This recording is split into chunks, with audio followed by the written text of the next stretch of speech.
자, 215페이지 시작할게요. 자, 1문단부터 가면은 빅데이터 기술과 컴퓨팅 연상 기술로 무장한 인공지능은 인간처럼 스스로 학습을 할 수 있을 뿐 아니라 인간의 고유 영역이라고 간주되었던 문화와 예술 분야에서도 뛰어난 창작 능력을 보여주고 있다. 그러면은 이러한 인공지능이 어디까지 간 거야? 문화와 예술 분야에서 창작 능력을 보여주고 있다는 건 문화와 예술 분야에서 창작 활동을 하고 있다는 거지. 자, 베토벤이 미완성으로 남긴 교향곡을 인공지능이 완성하여 오케스트라가 750명의 관객 앞에서 이를 초연한 일은 인공지능에 의한 창작 활동의 대표적 사례로 볼 수 있다. 인공지능에 의한 창작물이 증가함에 따라 이를 법적으로 어떻게 다루어야 하는지에 대한 고민도 깊어지고 있대. 자, 창작물에 대한 보호와 관리는 저작권법에서 다루어지는데 인공지능에 의한 창작물과 관련하여 제기되는 저작권법상 논란은 크게 두 가지로 나누어 볼 수 있다. 자, 첫째, 인공지능에 의한 창작물은 저작권법상 저작물로서 인정될 수 있는지. 둘째, 인공지능에 의한 창작물이 저작물이라면 그 저작자는 인공지능인지 아니면 그 배후에 있는 인간으로 봐야 하는지에 대한 것이다. 자, 그렇다면은 이 내용을 조금 보면은 인공지능이 문화와 예술 분야에서도 창작 활동을 하고 있고요. 그 예시로 뭘 들었냐면 베토벤의 미완성 교향곡을 인공지능이 완성했대. 자, 근데 이러한 창작물이 증가함에 따라 무슨 문제가 생기냐면 야, 이를 법적으로 어떻게 볼 거야? 저작권법상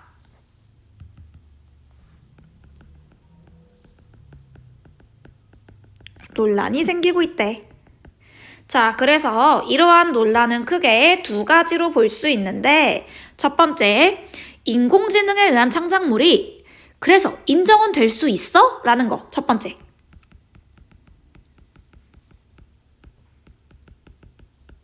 창작물이 저작권법상 저작물로서 인정될 수 있는지.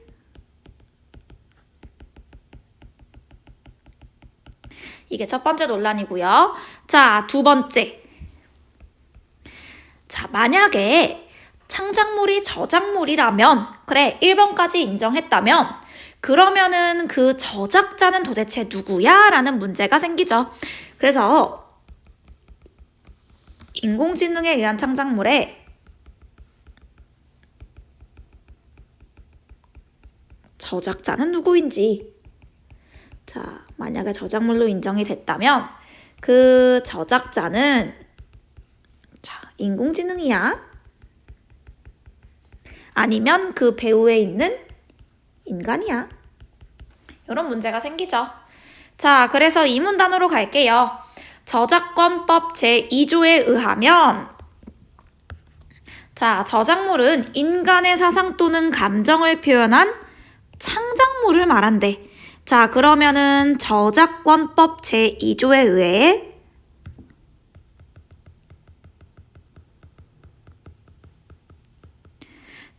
저작물은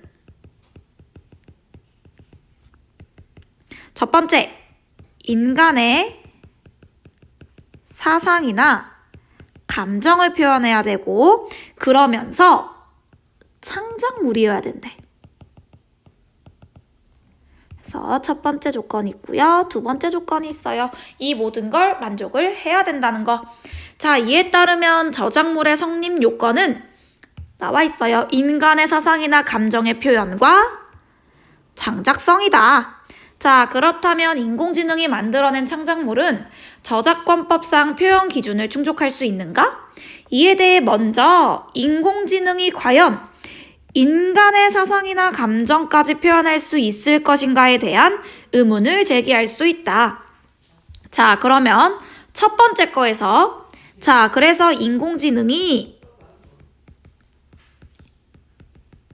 인간의 사상이나 감정을 표현 가능해? 자, 왜냐하면 인공지능이 독자적으로 작품을 창작하면서 인간의 사상과 감정을 표현할 수 있다고 보기는 어렵기 때문이다. 보통 어렵다고 봐요.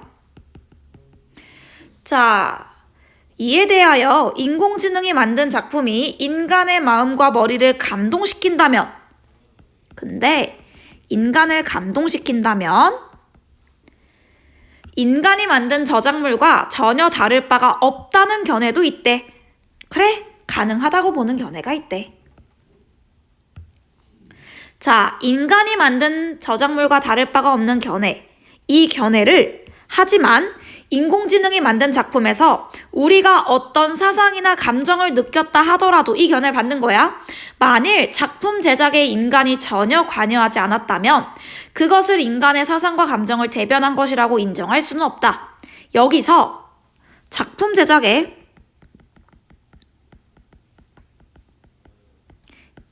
인간이 관여하지 않았다면 그건 인간의 사상이나 감정을 대변한 게 아니야.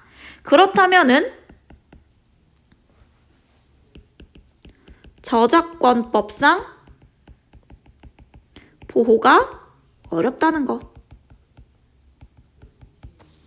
자, 그래서 이렇게 볼 때 인공지능에 의한 창작물은 저작물로서 저작권의 보호를 받기가 어려운 면이 있다는 것까지 이 문단이 여기까지고요. 자, 넘어가면 선문단이 나와요. 한편 자, 인공지능이 만들어낸 작품이 저작권법상 창작성 기준을 충족할 수 있는지에 대해서도 의문이 제기될 수 있대.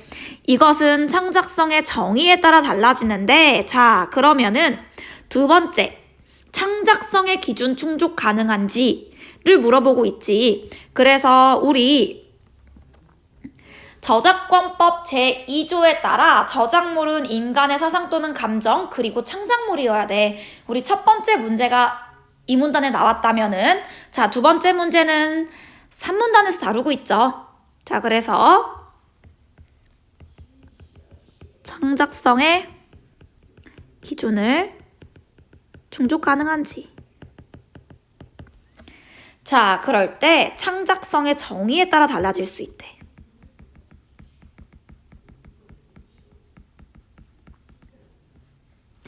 자, 만약 창작성을 인간의 의식이나 자각의 측면에서 정의를 하면은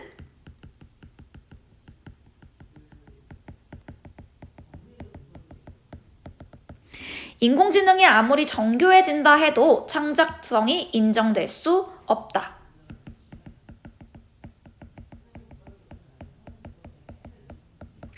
자, 그러나 창작성을 단순히 무엇인가를 만들어내는 성질로 의미하는 것으로 정의하면 야, 창작성이 단순히 무엇인가를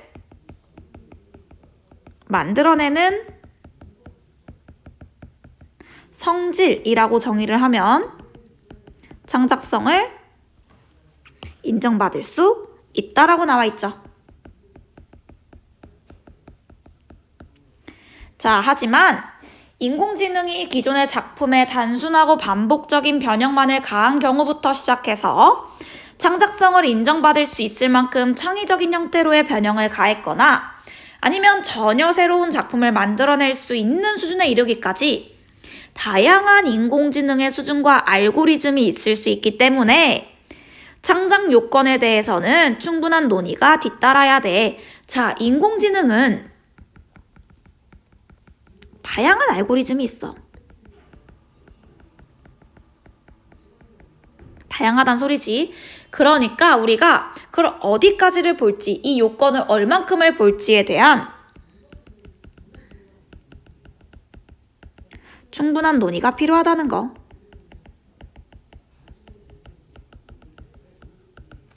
자, 3문단으로 갑시다. 인공지능이 만든 작품이 창작성을 갖추고 있다 하더라도 그러한 작품의 저작자 또는 저작권의 귀속 주체는 누구인가? 저작권법상 저작자라고 하면은 저작물을 창작한 자로서의 자연인을 지칭한다. 그러나 인공지능에 의해서 만들어진 작품의 경우 누가 저작물을 창작한 자에 해당되는지에 관해서도 논란이 제기된다. 자, 그러면은 우리 4문단 볼까요? 자, 4문단에서는 무슨 문제가 되냐면 만약에 2번을 충족했다고 쳐. 그렇다 하더라도 저작자가 누구인지에 대한 문제가 생겨. 자, 예컨대 인공지능에 의해서 만들어진 작품의 창작에 관여한 당사자로 인공지능의 알고리즘을 개발한 코딩한 프로그래머, 일련의 선택 내지 지시와 이미지를 입력한 이용자, 상당한 데이터를 통해서 일정한 패턴을 학습시키는 자, 인공지능 또는 로봇 그 자체 가운데 누가 저작물을 창작한 자, 즉 저작자에 해당하는지 이것을 판단하는 것은 쉽지 않다. 자, 매우 많은 후보가 존재해요. 첫 번째, 프로그래머. 두 번째, 이용자. 세 번째, 학습시키는 자. 네 번째, 인공지능 또는 로봇 그 자체 중에서 도대체 누가 저작자인지. 그치? 그래서 저작자는 자연인에 한정되어야 하는지에 관한 근본적인 의문이 제기되는 점이다. 까지가 우리 4문단의 내용이었고요. 자, 5문단 갈까요? 인공지능에 의해서 만들어진 작품이 저작권법상 창작성의 요건을 충족시키고 그 작품을 창작한 자, 즉 저작자가 누구인지에 관한 명확한 판단을 하더라도, 자, 그럼 어디까지를 가정하고 있냐면, 자, 창작성의 기준을 충족했어. 앞에 문제를 해결했어.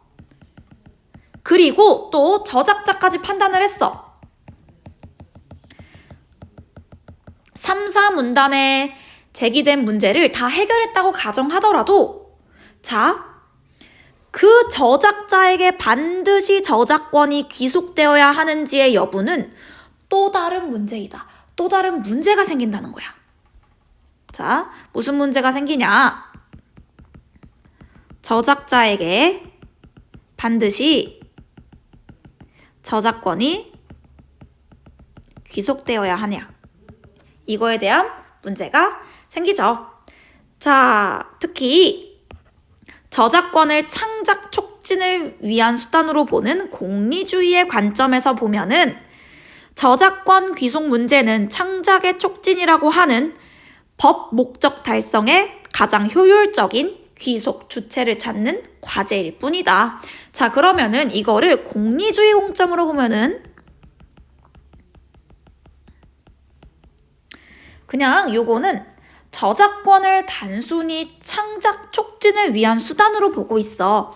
그렇기 때문에 얘의 입장에서 보면은 단순히 창작의 촉진, 창작을 많이 하게 만드는 그런 창작의 촉진이라고 하는 법 목적 달성에 가장 효율적인 귀속 주체를 찾는 그런 과제일 뿐이야. 그러면은 창작 촉진을 위한 효율적인 귀속 주체를 찾는 과제일 뿐이라는 거지. 자, 넘어가서 마지막 문단 볼까요?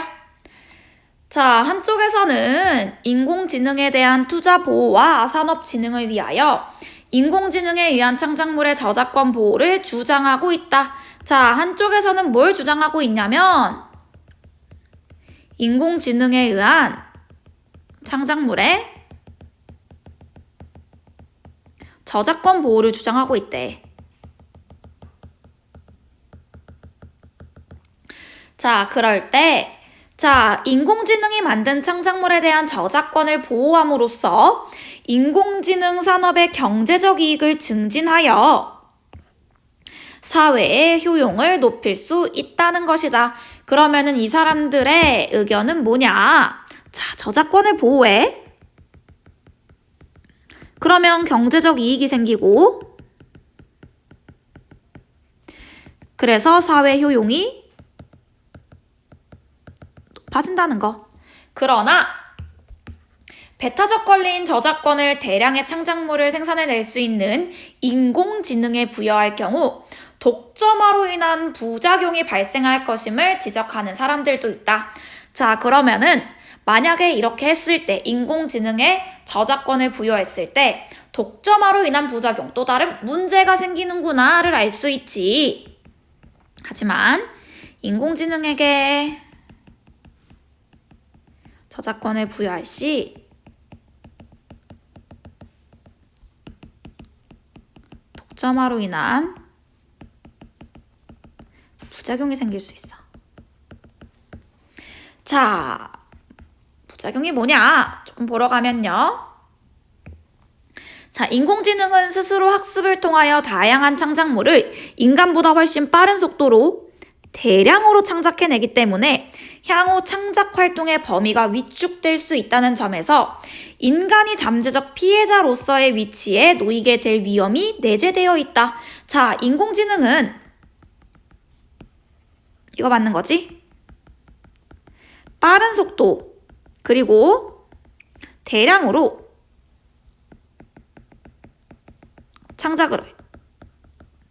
그러면은 창작 활동의 범위가 위축되겠지. 쉽게 말해서 좁아지겠지. 그럼 나중에 결국에는 인간이 피해자가 될 수도 있다는 거야. 인공지능이 다 해버리니까. 또한 인공지능은 인터넷상의 무수한 자료를 통해서 학습하거나 이를 이용해서 창작을 하게 되기 때문에 필연적으로 타인의 저작물 이용에 관한 이용 허락이나 공정 이용, 저작권 침해 쟁점이 수반된다. 이러한 점에서 인공지능에 의한 창작물에 대한 보호는 신중한 접근이 필요하다. 자, 어쩔 수 없이 인공지능은 뭘 이용하냐면 인터넷상의 자료를 이용해서 학습하고 창작을 해. 그러면은 어쩔 수 없이 이 과정에서, 이 자료를 이용하는 과정에서 저작권 침해에